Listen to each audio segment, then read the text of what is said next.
Good evening. This is James Arnold, and welcome to the 2020 GHSA Crew of 7 Mechanics Clinic. Let's talk about a few things to get you ready for the playoffs. Most of us work 6-man during the regular season, so there's several things that you can do to get yourself ready. Review playoff camp videos. You all still have access to those links to the 7-man playoff clinic. A good suggestion is to go in and review those links again on your positions. And if you have time, review some of the other sessions that we have out there still. Review film from 2020 that you've already done. Zoom meetings with your crews. Talk about, if you're watching a six crew of 6, talk about the differences in each play and what I would be looking at say, a line judge position.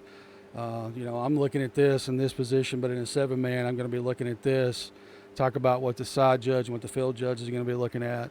Back judge is going to be looking at. All those things and discussions with your crew, inside your position meetings, if you have Zoom position meetings, anything that you can do, association meetings, playoff meetings if you have, anything that you can do to discuss differences in 6 and 7 to get yourself ready and what your positioning is going to be and what you should be looking at and when you should be looking at is critical.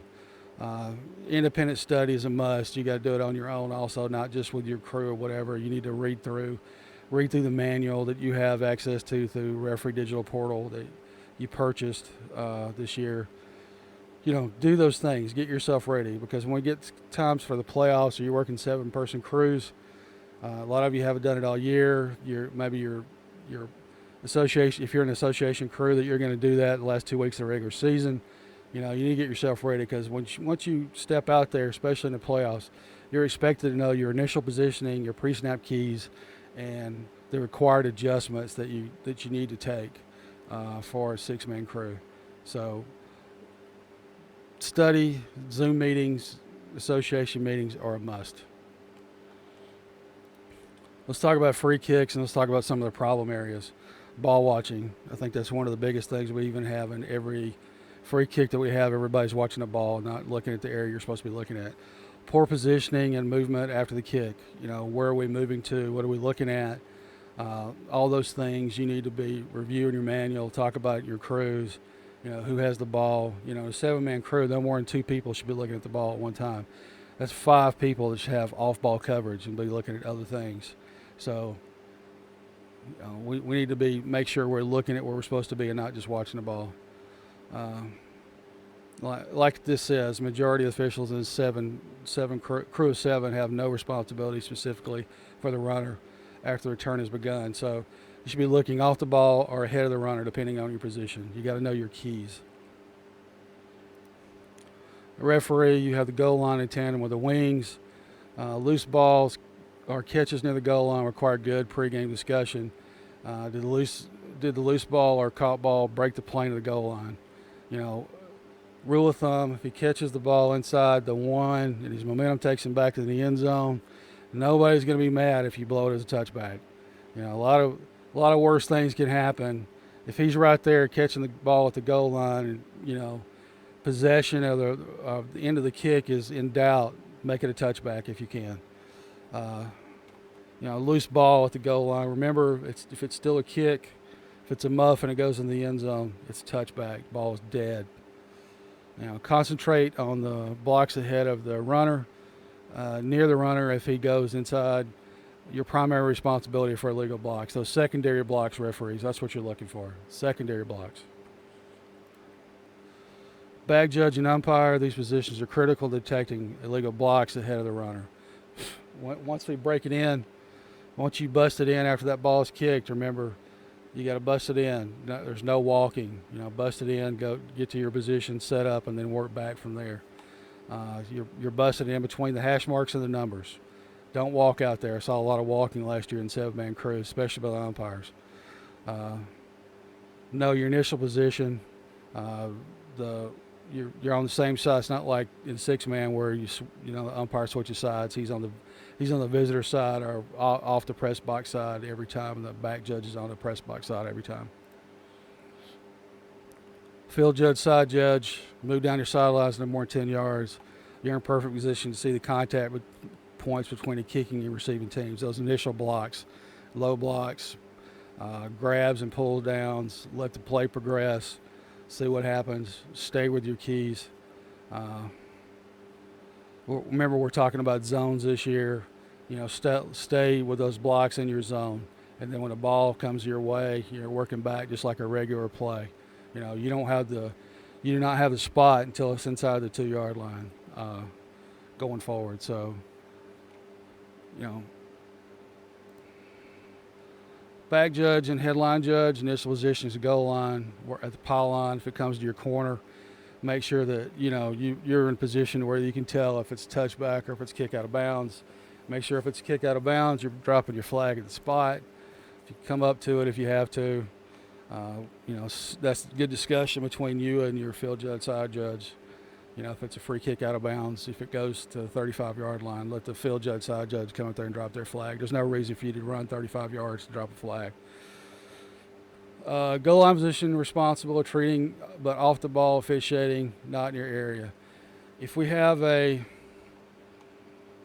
if it's a lot of times, if it goes up one side, the off ball guy is going to have a better spot, especially if there's a big pile up at the sideline. So off ball, getting that spot, working with your partner and pregame talking about this. Just like in a regular scrimmage play, you may have a better spot than he has. He should be looking at you, especially if there's a big pile up in that area and he has to get back out of the way. Be prepared for a fair catch, but do not have a quick whistle. Please do not have a quick whistle on any free kick or any play during the game. When the runners are your side of the field, you have starting the clock. You and the referee, if it's on in between you and the referee, you wind the clock. Remember, you have the runner all the way to the 2-yard line, and then the field judge, side judge take it. When it's on the opposite side, observe the blocks and back of the play. The guys with the brick in the hand, look for that. Don't stop officiating just because the play you're in off-ball coverage. Again, independent study, casebook plays, preseason guide. I should say 2020. Rule 6 in the rule book covers free kicks. Ratings, if you have the ratings manual, chapter on kicking game is key for review for fouls and stuff like that. Review onside kick and scoring free kick mechanics. We're not going to go into that depth in this video, but those are key to know what your mechanics are. All right, let's look at a couple of videos. Here you see your initial positioning. This is the home sides. This is the back judge, umpire, side judge, field judge, R's restraining line, K's restraining line.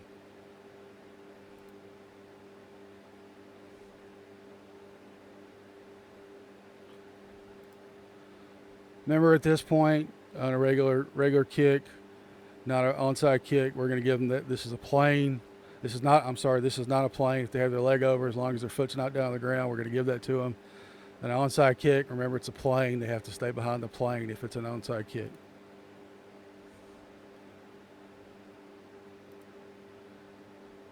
Here, the referee and the official on this side should be winding the clock.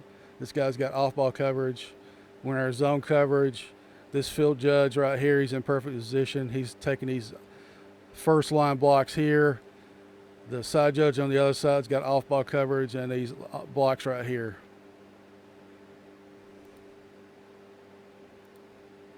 At this point, the referee, he's looking here. He's looking at secondary blocks in this area. Remember, the line judge and the headline judge and the line judge have the ball carrier.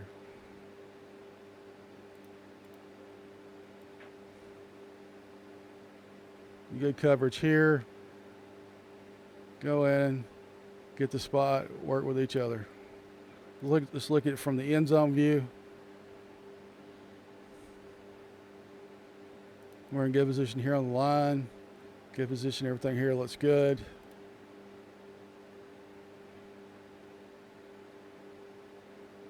Ball's kicked. We need to be busting it in here. This guy's not really busting it. No walking, guys. This guy's jogging on in. That's good. Need to bust it on in here and get in your position.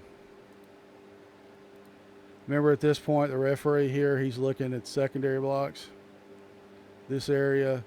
This guy right here is picking up these blocks here. These blocks over here.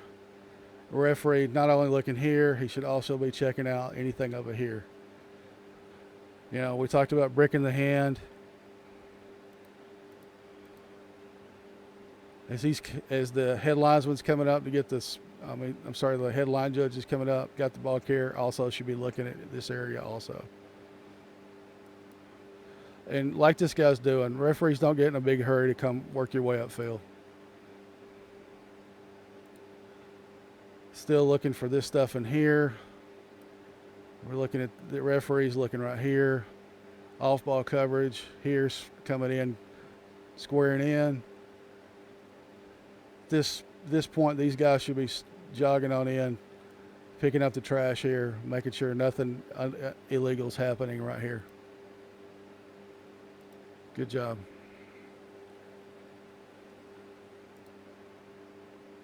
All right, let's talk about scrimmage kicks. Problem areas of scrimmage kicks with Pro 7. Back judge positioning, cushioning because the newest position. Cushioning is key for the back judges. Keep that 5-yard cushion. Don't let them pin you up against the sidelines. We'll look at some video here in a second. Excessive referee width and depth. We'll talk about the position of the referee here in just a second. Initial position of the referee, kicking leg side, wide as the tight end, 3 yards deeper than the kicker. I mean, that says it all right there. What you need to be looking at and where you need to be looking. We'll look at video here in just a second. Umpire depth approximately 10 yards. That's your pre-snap keys. Is the middle 3. Make sure you're looking for numbers. You know, if number 38's lined up at guard and we have a snap over the head and he runs around and he throws the ball downfield, number 38 catches it, we need to make sure that we know that number 38 lined up at guard and we have a foul. So, you know, numbering restrictions are not in effect on scrimmage kick plays. Make sure that we know who's lined up where. Wings, standard position, hold the ball, hold the spot, hold the goal, hold the line of scrimmage until the ball has kicked and cleared the line of scrimmage. We're going to work our way downfield a few yards, maybe 7 or 8 yards downfield, and then work our way back. Remember, the field judge and side judge have the spot all the way to the 2-yard line. Primary responsibility for field judge and side judge. Gunners on your side, kicked away from your side, look for action of blocks around the receiver. Kick to your side, take over coverage as a runner as it begins in advance. Remember, you have the spot all the way down to the 2-yard line. Bag judge, have a beanbag ready to mark spot at the end of the kick. Maintain a 45-degree angle to the deepest receiver, 5-yard cushion. You know, I saw a lot last year where we're way too close. When the ball is snapped from the 40 in, field judge, back judge, and side judge in this positions are the goal line. All right, let's look at some video. All right, let's look at some initial positioning here. Referee's about 3 yards deeper than the kicker. He's wide enough. He's probably a little wider than the tight end, but that's okay. We'll go with that because they really don't have a tight end here, and they're up close. So it's actually, if it's a regular scrimmage play, it's probably as wide as a tight end would be. So that's fine. He wants to be able to look. He should be able to see the kicker where he's going to kick the ball, which is probably 2 yards in front of where he's at. He needs to be able to see the upbacks here, and he needs to be able to see the ball snapped. So he's in a good position right here to see all of these things. Line judge and headline judge, line of scrimmage. We're going to hold this until the ball's kicked and the ball has cleared the scrimmage line. Umpire 10 yards deep. He's looking here. He wants to stay here until everybody clears him. So he's looking here. He's looking for numbers. In case we have a breakout play, he knows what the numbers are. He knows who the eligible receivers are. He's going to be key in that right there. Headline judge and line judge, make sure you know who the eligible receivers are on a scrimmage kick play. So we'll go ahead and go through this. Make sure everybody's set for a second before they snap the ball. Good position. Notice that the referee does not move. There is no reason for him to move. He's in great position. He does not move here. This is good. The ball is kicked. As soon as the ball is kicked, he needs to move. Let's go back here. As soon as the ball is kicked, he needs to work his way to where the kick was kicked. Why does he do that? Because he moves in that position, he picks up the flight of the ball and sees if it's going to go out of bounds. If it's going to go out of bounds, he raises his hands over his head, and he's going to give the spot to where the field judge or side judge is going to stop. Once he tracks that flight, knows it's not going to go out of bounds, then his attention immediately goes to the action around him. Here, anything here. Any player, keeps all the players in front of him. He works his way downfield with all the players in front of him. He lets nobody behind him. These guys right here, the ball is cleared. Moving downfield here. That's all they need to go.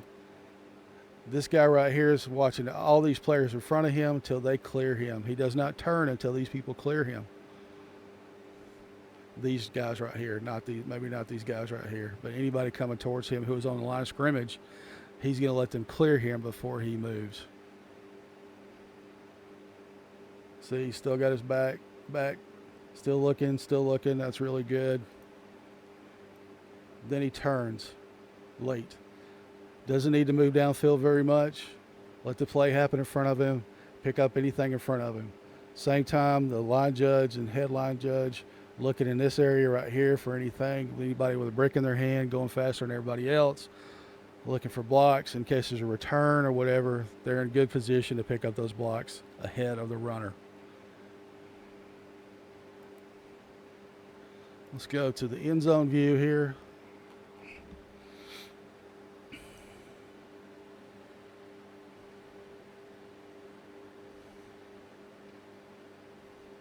See his perfect position. See where his head is, what he's looking at. Looking in this area right here. All of this right here. Sees the snap. Sees the upbacks. Great position. Doesn't move. Watches the blocks. He's picking up this block right here. Umpire's looking here. He's looking here. He's looking at the action around the punter. Our back judge is probably a little too deep at this point. He needs to move up, be within 5 yards at a 45-degree angle of the back of the receiver.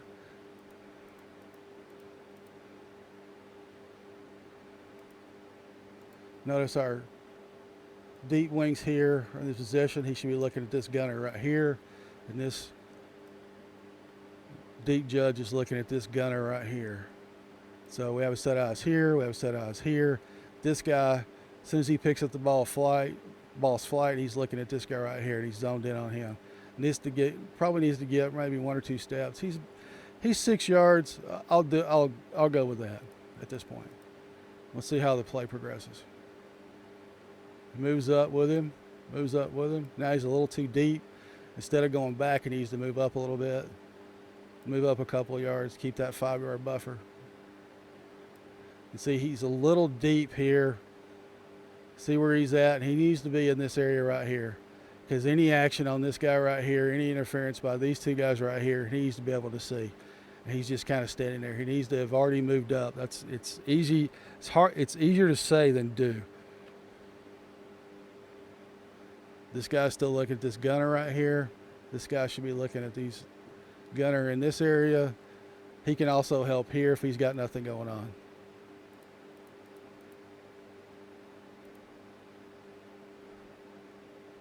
Move up, get the spot, kill the play. All right, let's talk about goal line mechanics. See how we have the field broken up into zones here. Field judge, side judge, don't stand over the pylon. This is just a diagram. Goal line problem areas. Wings dropping to the goal line. We had a lot of uncovered goal lines with 7-man mechanics. Know when you're supposed to be at the goal line. Know what your initial positioning dictates from where the ball snapped that you go immediately to the goal line, or where you go If there's a line of gain, when you go to the line of gain, all this is covered in the mechanics manual. Corners coverage has also been a problem area. We have people standing on the pylons or too close to the pylons. And the corners ain't on the goal line.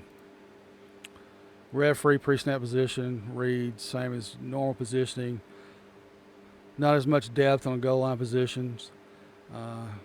You have the passer past the line of scrimmage and goal line mechanics. Wings, pre-snap keys, initial position is same as any play from scrimmage.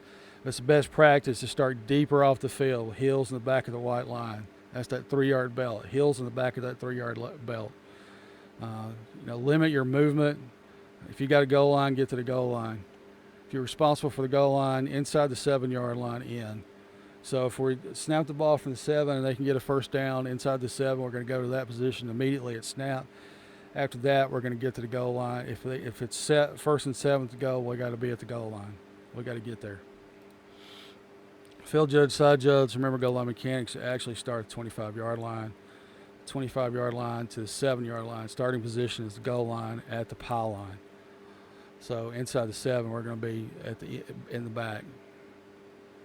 Inside the 7, we go to the back. Make sure that we talk about this in our pregame and cover and communication is key at the goal line. Who calls it? Who's got the goal line? Who doesn't? All this is covered in the manual. All this should be discussed in depth during your pregame, whether it's a Zoom meeting on Thursday before the game or whenever it is, or if it's at the game. If you have a Zoom meeting, make sure you cover goal line mechanics, your whole crew. Make sure that we are on the same communication page.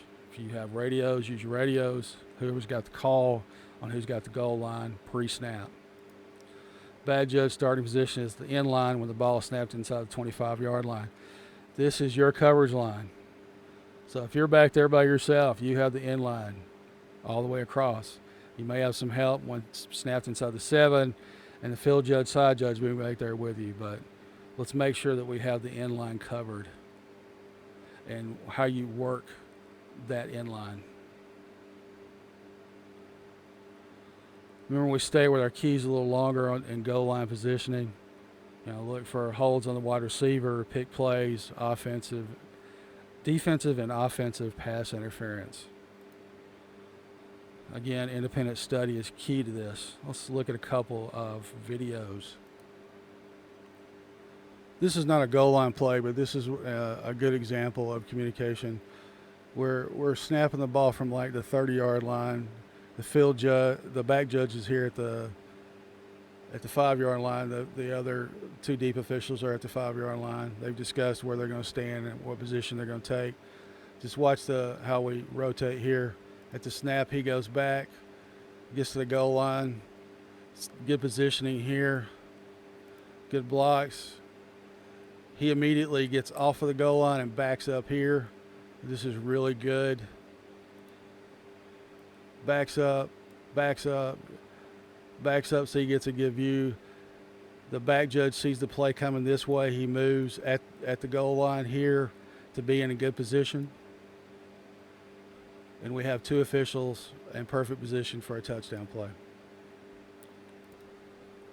Let's talk about the goal line coming out real quick. Ball snapped at the 3-yard line, 3.5-yard line.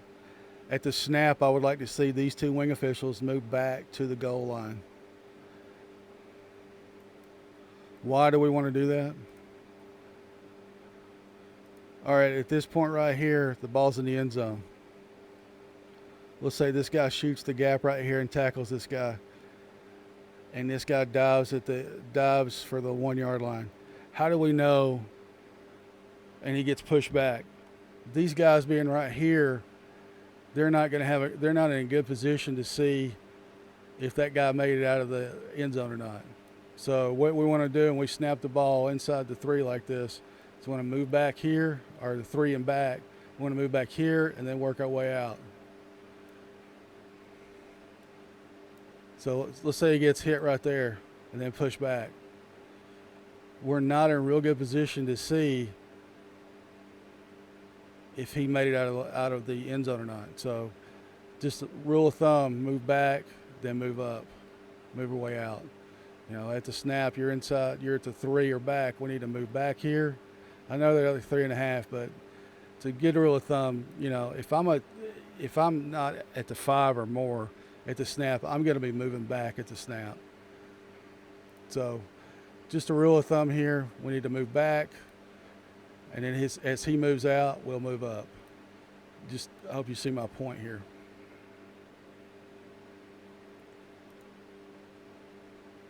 So he had to fight to get out of there.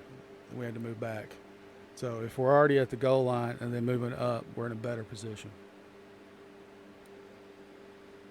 All right, here we are in a goal line play. We're snapping the ball back to the 3-yard line. At the snap, this guy's going to go here. We're at the good position on the pile line. Remember, he's going to take whatever angle he needs. So if the play is to the inside, he's going to come over here.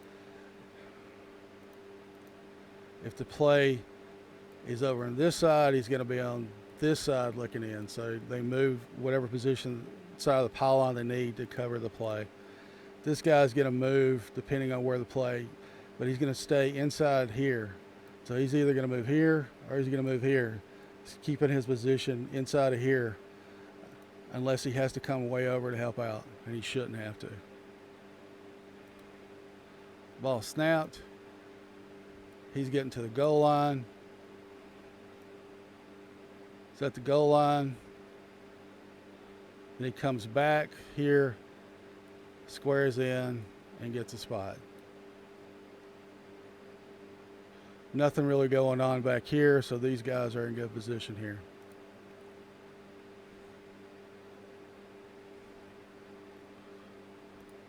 A little closer here for the umpire. Referee, same position he's normally in.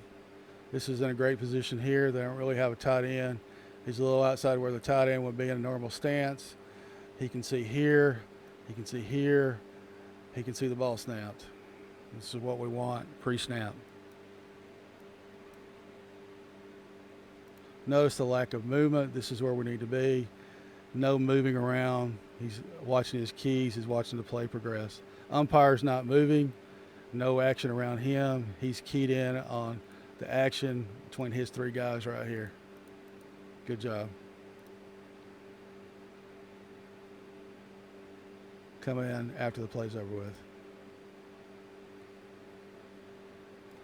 All right, let's now talk about passing, keys, and coverage on a regular scrimmage play.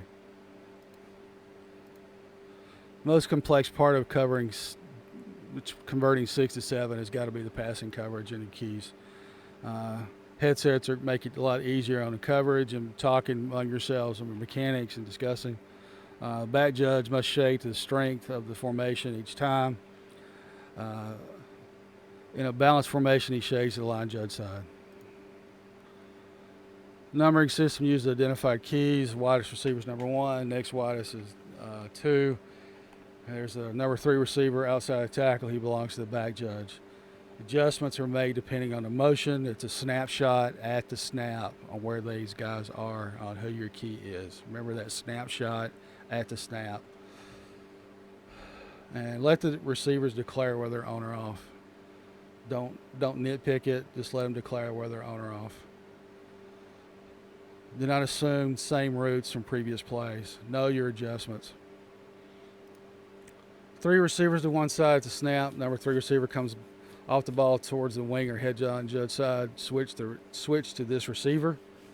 He comes to your side. At the snap, if number 3 receiver stays and blocks, the back judge switches to number 2 receiver. And the wing official will switch to the number 3 receiver if he stays in and blocks. Here's a good initial key. And like we said, if this guy stays in a block, we're going to switch.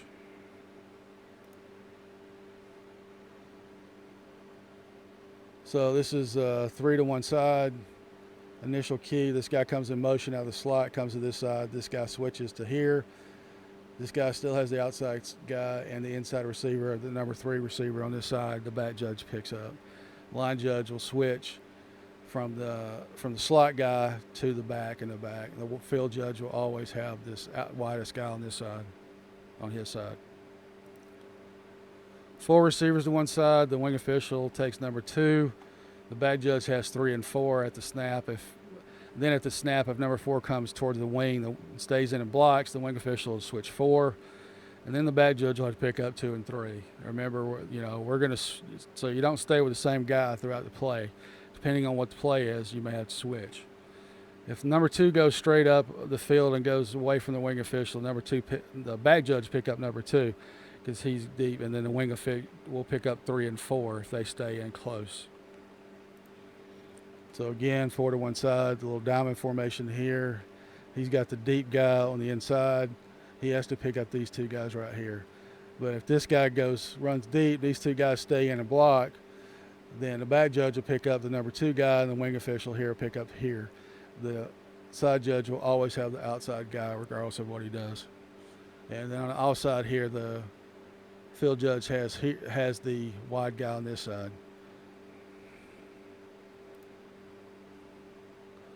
Stacked here, the 2 deepest guys here, the back judge keeps those 2 guys. The number 2 guy in the I formation here to this side, the head linesman will pick up. And again, if let's say these 2 guys stay in and stay short, and these 2 guys go deep, side judge will still have this guy right here, and the back judge will pick up this guy. If this guy goes deep, these 2 guys goes deep, and this guy stays in and blocks, this guy, the head linesman, is going to pick up this guy who's in this area here, and then 2 and 3 at the snap will be picked up by the back judge. And again, the field judge or the offside deep wing will pick up the outside receiver. Remember, it's a snapshot at the snap. Let's look at a couple of videos. So we have 3 receivers to this side. So 1, 2, and 3. So the back judge is going to pick up this guy right here. The number 2 guy is to this wing official. Then the outside guy is to the deep wing on this side. Now, when he goes in motion, remember it's a snapshot at the snap. At the snap, this wing official is picking up 2 right here. Deep wing on this side is going to pick up number 1. The back judge is going to pick up this guy right here. And then the outside deep wing guy's got this guy right here.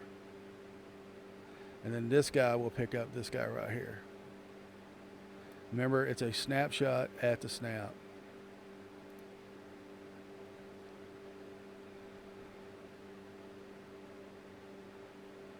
So this guy probably should be over here a little bit more towards the middle, because he should be shading open to this side, because he's got to pick up one of these receivers on this side, because he should really be over here. Then as motion takes him back this way, he should just turn and look at this guy right here. He's going to pick up this guy right here, right there. Inside guy, this guy right here. And this is his guy. So, snapshot at the snap. So we got a even formation, 2 receivers on each side. This is also a goal line position. So let's talk about who has who. Outside guy right here, this guy right here. Because it's to this side, this is more the strong side. The number 2 inside guy, this guy's got it. Outside guy's got this guy right here. This wing official will pick up this guy. This wing official will pick up this guy.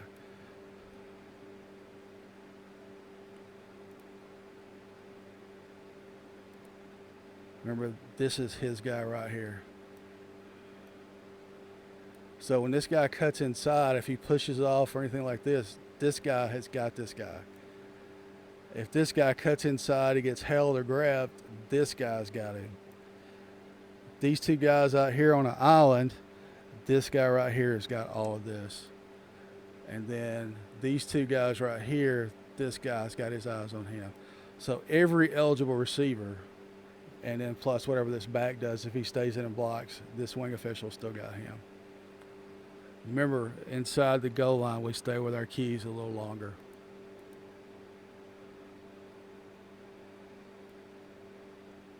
Is this guy holding this guy, blocking? Are they kind of holding up each other? Remember, this guy right here has got all this right here. So he kind of goes in, he goes inside. This guy puts his hands up on him, so this guy's got to watch all that action.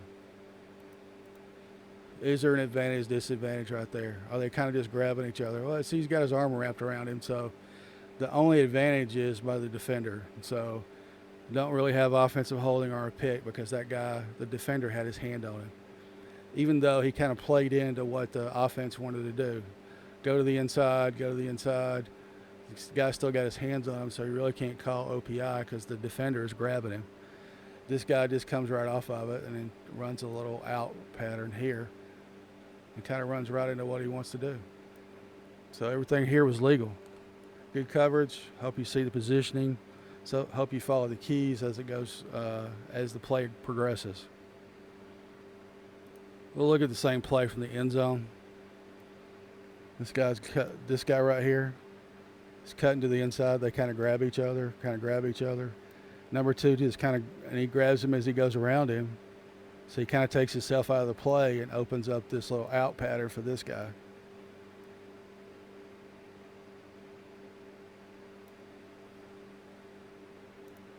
All right, we have trips to this side right here. Outside guy, that's his guy. Number two guy here. Back judge has got the number three guy right here. This wing official has this guy right here. And this wing official has this guy right here. All five eligible receivers have their pre-snap keys. Let's see how the play progresses. Number two guy stays short, so this guy's going to stay with him. This guy still got him. He's looking at action around him. This guy should be looking for holding or whatever as he makes his cut. The back judge is looking right here, looking to see what this guy's going to do. Remember, this guy is out on an island. The field judge this side. And this guy's correctly looking at whatever this back is doing here, blocking or whatever, and then off-ball coverage for anything illegal on this side. We'll see how the play progresses. So any action right here between these two guys right here is all on this deep wing. He's got this. This guy is correctly looking right here. This is the number two guy. The back judge is right here. When the ball is in the air, all right, and then the back judge picks up the ball flight, he can help out from the inside out here, and then the deep wing has got the outside in look. So we got two pairs of eyes on this action when the ball is in the air.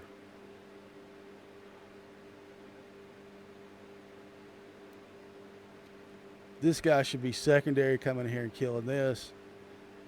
Although once he picks up the ball flight too, he's got to help out with a catch, no catch here.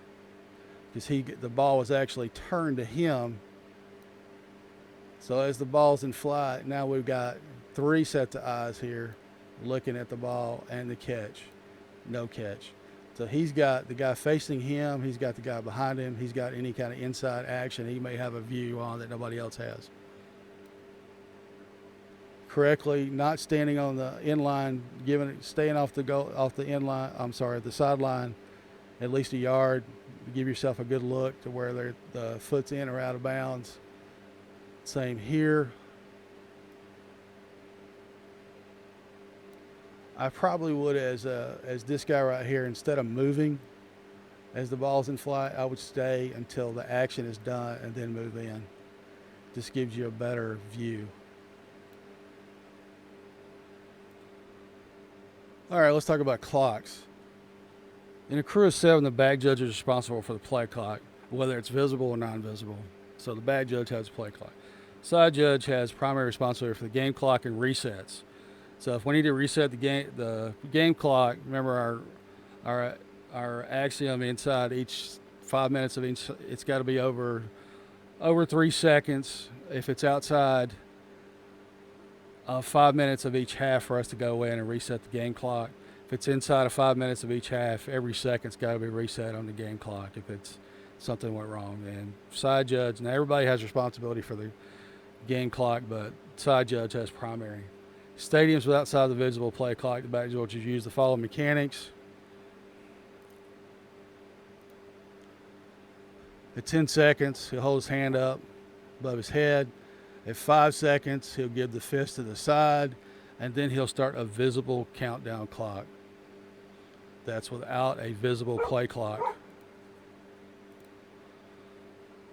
So again, in this 2020, I'd like to thank everybody for all you've done this year, and hope you have a great playoff season. Again, independent study of the manual, film reviews, crew meetings, Zoom meetings with your association, or positions, Zoom meetings. Highly recommend, highly recommend once you get your playoff crew set, Zoom meetings to discuss pregame, have pregames before you get to the game site, because we don't know what the game site's, whether you can have a good pregame. And I think you can have a better pregame, more thorough pregame on a Zoom meeting if you're prepared for it, not just a discussion, but prepared. And that comes from the referee as the leader of the crew. Make sure that give your crew members things to do to prepare for pregame. It should be everybody should participate in pre-games. Everybody should be prepared and ready to go. I wish you all well. I hope you all have a great playoff season. Please stay safe. And, if there's anything I can do, any questions, a lot of you have my email address or phone number. Text me, email me. I'll be willing to help. Just let me know. Again, thank you for all you do, and for GHSA, the kids, the coaches, the fans. You make the games go smooth, and let's be honest, the games can't go on without us, and you are appreciated. Thank you. Talk to you soon.